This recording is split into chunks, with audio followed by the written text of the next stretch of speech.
वक्ता हो चाहे श्रोता हो, नियम सब पर लागू होते हैं। तो भोजनम तु ब्रह्मण्य कथा श्रवण कारकम। अगला नियम क्या है? भोजन करके भी आप कथा सुन सकते हैं। और अगला नियम क्या है? भोजन तो करो लेकिन कैसा? द्विदलम मधु तैलम चा गरिष्ठान तथैव चा। द्विदलम मधु तैलम चा। द्विदल संस्कृत शब्द है, हिंदी में मसूर की दाल। मसूर की दाल को क्या कहते हैं? द्विदलम। मसूर की दाल का भोजन नहीं करना चाहिए 7 दिन तक। द्विदलम मधु तैलम चा। ज्यादा तेल युक्त भोजन, ज्यादा मसाले वाले भोजन, ज्यादा चटपटे भोजन नहीं करना चाहिए। क्यों? क्योंकि 2-3 घंटे सुबह बैठना पड़ता है और 2-3 घंटे शाम को बैठना पड़ता है। यदि आप ज्यादा गरिष्ठ भोजन करेंगे तो एक आसन बंध के नहीं बैठ सकते। मसूर की दाल होती है जो शीतांश होती है, वादी होती है वो। तो द्विदलम मधु तैलम चा गरिष्ठान तैव चा। ज्यादा चटपटे, ज्यादा तेल मसाले युक्त भोजन, ज्यादा तीखे भोजन नहीं करना चाहिए 7 दिन तक। अगला नियम क्या है? काम क्रोधम मदम मानम मत्सरम लोभमेव चा दंभम मोहम तथा द्वेषम दूरेश कथावृति। काम क्रोधम मदमानम। 7 दिन तक काम का त्याग कर दो, क्रोध का त्याग कर दो, लोभ का त्याग कर दो, मोह का त्याग कर दो 7 दिन के लिए। ऐसा नहीं कि हम श्रीमद् भागवत की कथा सुन रहे हैं और अपनी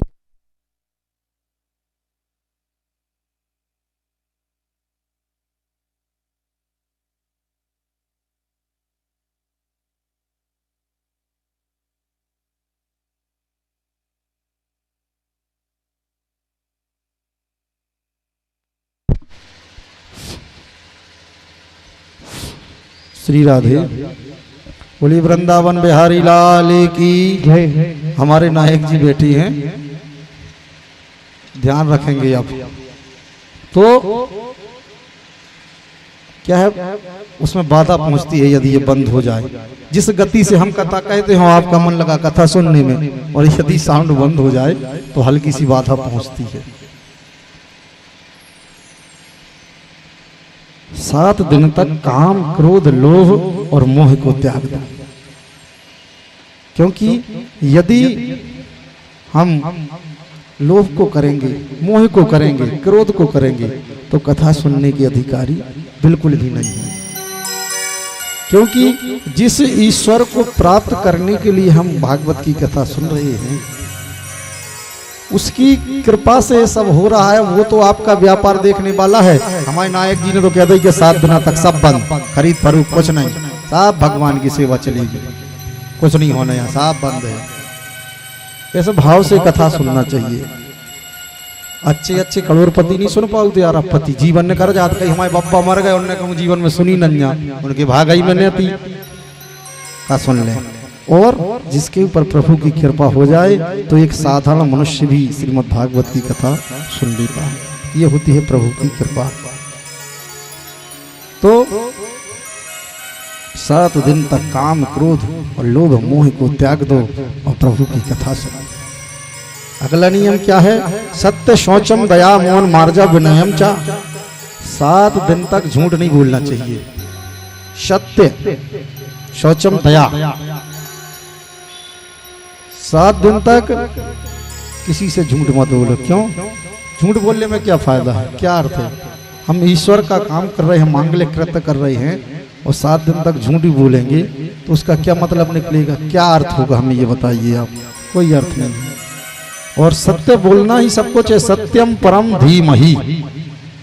सत्य ही ईश्वर है, सत्य ही भगवान है। सत्य 2.5 अक्षर का है, कृष्ण 2.5 अक्षर का है। इसलिए सत्य बोलने से आपको हानि नहीं होगी, उसका लाभ ही होगा। और अगला नियम क्या है? प्रसाद तुलसी माला श्रोताश्च दीयताम मृदंग ललतलाम कर्तव्यम कीर्तनम ततः। भागवत की कथा जब भी सुनते हैं या भागवत की कथा सुनते हैं तो कुछ ना कुछ लेके कथा सुनना चाहिए, हाथ में कुछ ना कुछ लेके श्रीमद् भागवत की कथा सुनना चाहिए। अब आप और कथोइएगा पंडित जी नोटों की गुड्डिया कह रहे हैं, कहाँ कह रहे पंडित जी नोटों की गुड्डी। जब भी श्रीमद् भागवत की कथा सुनते हैं या सुनने जाते हैं अपने घर से, तो हाथ में कुछ लेके कथा सुनना चाहिए, चाहे अक्षत हो, चावल हो, पुष्प हो, तुलसी पत्र हो, ये सुन के कथा ये लेके हाथ में कथा सुनना चाहिए। नोटों की गड्डी की नहीं कह रहे हम। किसी भी देवता के सामने, किसी भी देवालय, किसी गुरुदेव, किसी ब्राह्मण, किसी कन्या के यहाँ जाते हो तो खाली हाथ नहीं जाना चाहिए। पत्रम पुष्पम फलम तोयम, भागवत जी का सूत्र है। अपने गुरु जी से मिलने जाते हो तो कुछ ना कुछ लेके जाओ, चाहे पुष्प ले जाओ, चाहे तुलसी पत्र ले जाओ, चाहे दक्षिणा दो। ब्राह्मण है, यदि ब्राह्मण से मिलने जाते भली 5 रुपये दो, 10 रुपये, 11 रुपये, इतनी सामर्थ्य है, नहीं है तो पुष्प दे दो, तुलसी का पत्र दे दो और चरण स्पर्श कर लो। पत्रम पुष्पम फलम तोयम, किसी मंदिर में जाते हो तो खाली हाथ नहीं जाना चाहिए। ये भागवत जी का सूत्र है और ऐसा करोगे फिर उसका रिजल्ट भी देखना, आप परिणाम भी देखना। नोटों की तो चर्चा नहीं है। हमेशा कहीं भी जाते हो तो कुछ लेके जाओ। यदि रिश्तेदार के यहाँ जाते हो तो भी लेके जाना चाहिए। किसी के यहाँ लड़की देखने जाते हो, लड़का देखने जाते हो तो कुछ लेके जाओ। क्या नो पा तो कहले फल फूल ले लो, मीठा ले लो। रिश्तेदारों में गए, कई यार बाल बच्चे होंगे, कछु ले लो, उन्होंने बिस्कुट विस्कुट या कछु भी लेके जाना चाहिए। और जो नहीं जाते आप लेके जाओगे, क्योंकि जैसे ही आप जाते हैं तो उन बच्चों की एक उम्मीद लगी रहती है कि हमारे फूफा जी आ गए, हमारे मौसा जी आ गए, हमारी बुआ जी आ गई, कुछ हमें खाने के लिए लाई होंगी। और बुआ जी खाली हाथ पहुंच गई और लौट के आई से पता पड़ो स्टेशन पर जेब कट गओ, फूफा को जेब कट गओ। उन बाद बच्चों की उम्मीद लगी नहीं, तुम ले नहीं गए, तुम्हारे स्टेशन पर जेब कट गया जीजा को, 2000 खत्म। अब ले गए होते 200 रुपया को बाल बच्चों को खवा देते तो क्या हो जाते तुम्हारा। ये नियम है। आगे की कथा ये भी हम अपने मन से नहीं कह रहे, नहीं तो आप लोग सोचो भगवान आगे की कथा है ये। सुदामा जी तो मांग के ले गए थे भगवान से मिलने के लिए, मित्र के लिए। जिसके घर कुछ नहीं था, जिसने कभी दूसरे का दरवाजा नहीं देखा, जिस सुशीला ने मांगने के नाम से किसी का दरवाजा नहीं देखा, लेकिन मित्र के यहाँ मिलने जा रहे थे तो कुछ लेके गए थे। ये नियम है, सब जगह लिखा है। हम तो कोई भी बात अपने मन से नहीं कह रहे। कहीं भी जाते हो तो कुछ ना कुछ लेके जाना चाहिए।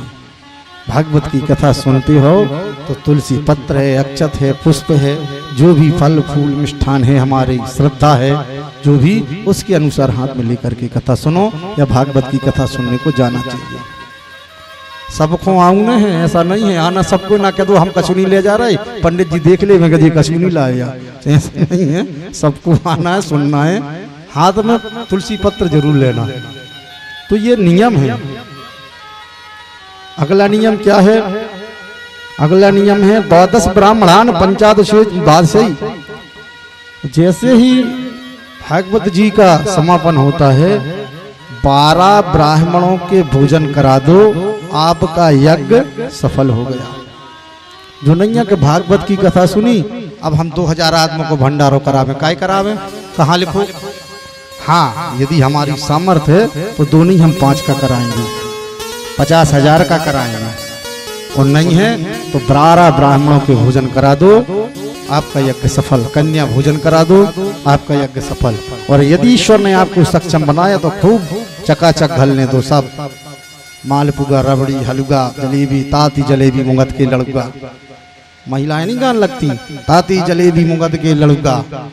जब विवाह के गीत होते हैं वो धर दे बासी पुणी 3 दिन की के लिए खा लो, वो कहा है ताती जलेबी मुंगत के लड़ुआ। तो ये नियम है। यदि अपनी श्रद्धा भाव है तो बढ़िया सबको आमंत्रित करो, क्योंकि वो प्रसाद है। प्रसाद पाने में कोई हर्ज नहीं, लेकिन ईश्वर ने हमें सक्षम बनाया है तो हम सबको आमंत्रित करेंगे। और ईश्वर ने हमें सक्षम नहीं बनाया हमारे भाव थे भागवत सुनने की, तो हमने कथा सुन ली, 12 ब्राह्मणों के भोजन करा दिए, प्रसाद वितरण कर दिया, आपका यज्ञ सफल। तो ये कथा सुनने के नियम है। श्रीमद् भागवत की कथा कहाँ सुनना चाहिए, पिछले दिन भी हमने बताया था आप सभी को। श्रीमद् भागवत की कथा तो तीर्थ क्षेत्र में सुनो, जब नहीं बनता है तब घर में सुनो। भागवत की कथा कोई सरल कथा नहीं है, कोई सहज कथा नहीं है। भागवत की कथा सुनना साधारण मनुष्यों का काम नहीं है। क्यों? क्योंकि श्रीमद् भागवत की कथा में भगवान के सभी अवतारों का वर्णन है। यदि किसी विशिष्ट पुराण को हम कराते हैं तो एक ही देवी देवता के ऊपर प्रकाश डाला जाता है, उन्हीं का संपूर्ण जीवन चित्रण किया जाता है। लेकिन श्रीमद् भागवत की कथा में भगवान के सभी अवतारों का वर्णन है, इसलिए उसको समझना बहुत टेढ़ी खीर है। कितने अवतार बताए गए हैं, अलग अलग विद्वानों ने अलग अलग मत के अनुसार भगवान के अवतार बताए गए हैं। लेकिन श्रीमद् भागवत में भगवान के 24 अवतारों का वर्णन है। भगवान के 24 अवतार कैसे है? 24 अवतार वैसे तो हरि अनंत, हरि कथा अनंता। प्रभु अनंत हैं, अखंड हैं, अछेद हैं, अभेद हैं, निराकार हैं, साकार हैं, घट घट वासी हैं, सब कुछ है। लेकिन उनकी कथाएं भी अनेक हैं। न उनकी कथा को कोई पूरा कर पाया है, ना कर सकता है और ना करेगा। क्यों? क्योंकि इतना बड़ा अथाह सागर किसी में है औकात, किसी में औकात नहीं। लेकिन अपने मत के अनुसार 24 अवतारों का वर्णन है। पहला अवतार जो है वो किसका है? सनकादिक ऋषियों का है। सनकादिक ऋषियों का जो अवतार है, भगवान के 24 अवतारों में सबसे पहला अवतार है। सनकादिक ऋषि जो हैं वो 4 हैं, सनक, सनंदन, सनातन और सनत कुमार। ये ब्रह्मा जी के मानस पुत्र हैं। द्वितीय ऋषि सरगमचा। 24 अवतारों में से भगवान ने 6 अवतार ब्राह्मणों के लिए, 10 अवतार क्षत्रियों के लिए, शेष अवतार शूद्र और वैश्यों के लिए धारण किए। अब पहला जो अवतार था वो सनकादिक ऋषियों का था। सनकादिक ऋषि जो थे ब्रह्मा जी के मानस पुत्र थे। दूसरा, तीसरा अवतार, चौथा अवतार, 5वां अवतार, अपन को आगे तक चलना है, इसलिए भगवान के 24 अवतारों का वर्णन संक्षेप में करते जाएंगे। तो प्रथम अवतार जो था सनकादिक ऋषियों का था। आगे के अवतार कपिल मुनि अवतार, मत्स्य अवतार, नरसिंह अवतार, कच्छप अवतार, कूर्म अवतार, हंस अवतार, 19वां और 20वां रामश्याम अवतार, जो अवतार धारण किए। उन अवतारों को धारण करने के पीछे भी कोई ना कोई कारण रहा है। आप ये बताइए कि प्रभु को सूकर अवतार भी धारण करना पड़ा। जब जब होए धर्म का हानि, बाड़े असुर अधम अभिमानी, तब तब धर प्रभु मनुज शरीरा, हरहि कृपा निधि सज्जन पीरा। जब जब इस पृथ्वी पर अत्याचार, अनाचार, अपराध, दुराचार बढ़ा है, उस अत्याचार को देखते हुए उस अनुपात में मेरे प्रभु ने उस परिस्थिति के अनुसार कुछ अवतार को धारण किया। अनुसुईया हमारी भारतवर्ष की माताओं बहनों का इतना अखंड सतीत्व रहा है कि उन्होंने देवताओं को भी बालक बना करके और पालने में झुलाया है। ये हमारे भारतवर्ष की माताओं का सतीत्व है, ये हमारे भारतवर्ष की महिलाओं का गौरव है, मान है, सम्मान है और उनका धर्म है, उनकी भक्ति है। आज ये बताइए, माताएं बहनें ही घर के परिवार को सही तरह से संचालित कर पाती हैं, पुरुष वर्ग उतना सही तरीके से संचालित नहीं कर पाता। घर गृहस्थी के कामों को करना, सुबह से घर की झाड़ा बुहारी करना, स्वामी को नौकरी पर जाना है तो उनके लिए समय पर भोजन देना, बच्चों के लिए भी दोपहर के भोजन की तैयारी करना, वो स्कूल जा रहे हैं उनके लिए तैयार करना, बर्तन साफ करना, और उसके बाद इतना सब करके श्रीमद् भागवत की कथा सुनने के लिए समय निकाल लेती है महिलाएं। तो बताइए, आज धर्म की ध्वजा माताओं बहनों के हाथ में है। पुरुष वर्ग भी सहभागी है, लेकिन महिलाओं माताओं बहनों ने आज इस पृथ्वी को धर्म के रूप में संभाल करके रखा है। कहीं भी दान पुण्य यज्ञ हवन कन्या भोजन अनुष्ठान जाप होता है तो बड़े चढ़ करके हिस्सा लेना, उसमें आगे होना, ये माताएं बहनें ही करती हैं। पुरुष वर्ग अपना दायित्व निभाते हैं, उनका काम है जीविकोपार्जन के साधन करना। वो अपना जीविकोपार्जन के साधन जुटाएंगे, धन पैसा लाएंगे, घर में रखेंगे, लेकिन संचालन माताएं बहनें ही करती हैं।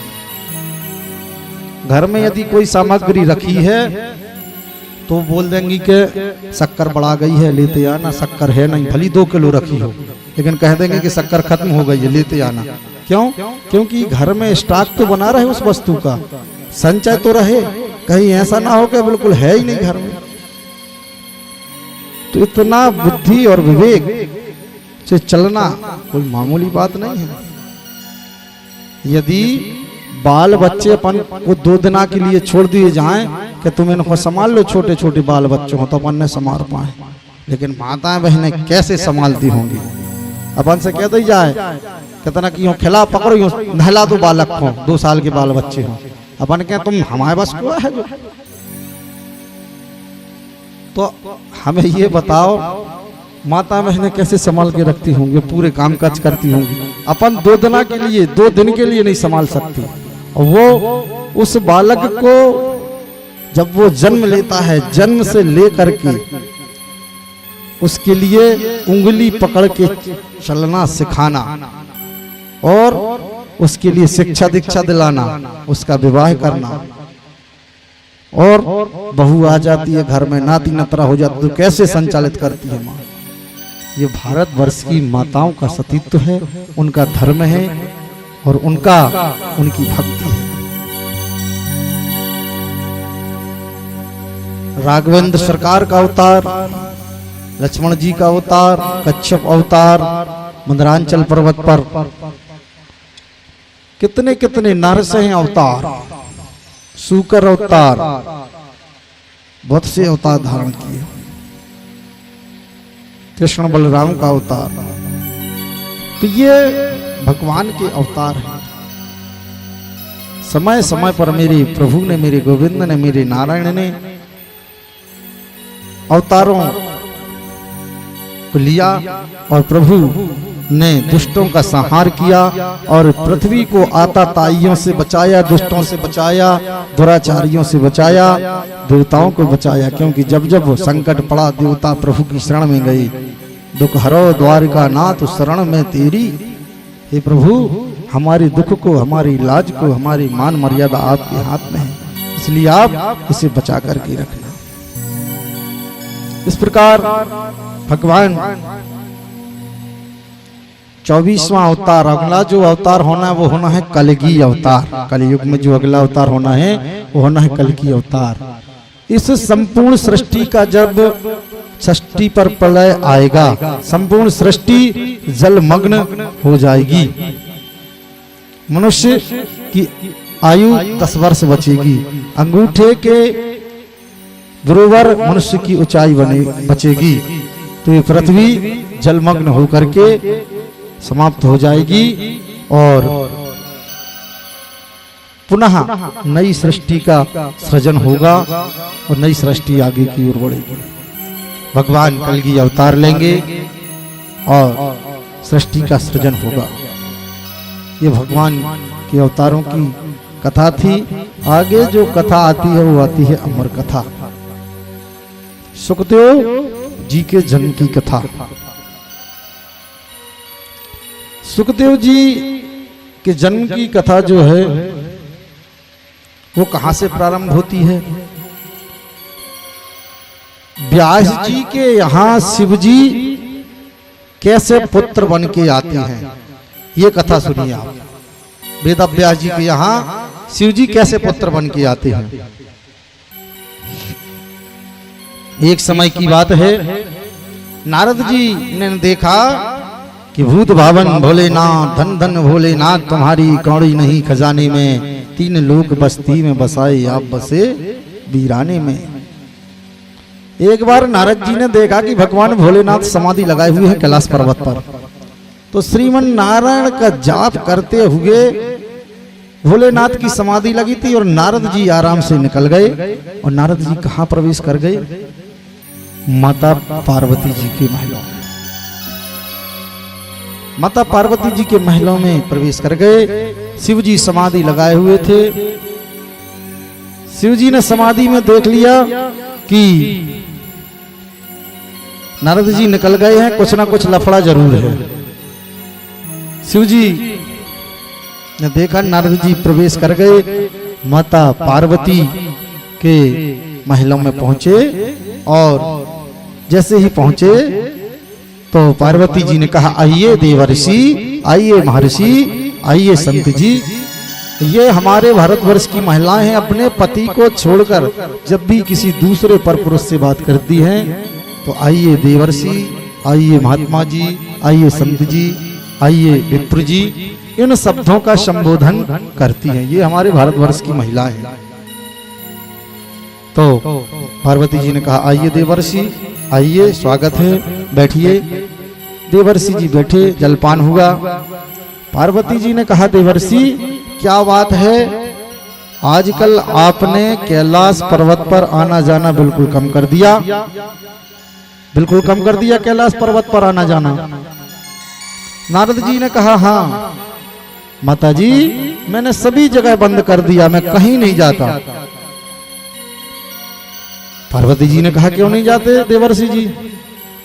नारद जी को मौका मिल गया। नारद जी ने कहा, हम इसलिए नहीं कहीं जाते कि जहां जाओ वहां लड़ाई झगड़े बड़े हैं। किसी के घर जाओ तो देवरानी जेठानी की नहीं बनती, सास नंद की नहीं बनती, पति पत्नी की नहीं बनती, इसलिए मैंने सब जगह आना जाना बंद कर दिया है। आजकल घर परिवार में सामंजस्य बना रहे, ये बड़ी कृपा है। आजकल बहुत विपरीत परिस्थितियां हो गई हैं। आजकल घर में कोई काम काज होता है तो बड़े बुजुर्गों की सलाह नहीं ली जाती है। आजकल तो ससुराल पक्ष की सलाह ली जाने लगी। कोई भी काम होता है तो ससुराल से सलाह लो। और एक कहावत है, दीवार बिगाड़े आरो और घर बिगाड़े सारो। तो ससुराल पक्ष की सलाह लेने लगे लोग। माता पिता बड़े बुजुर्ग जो सज्जन हैं उनकी सलाह लो।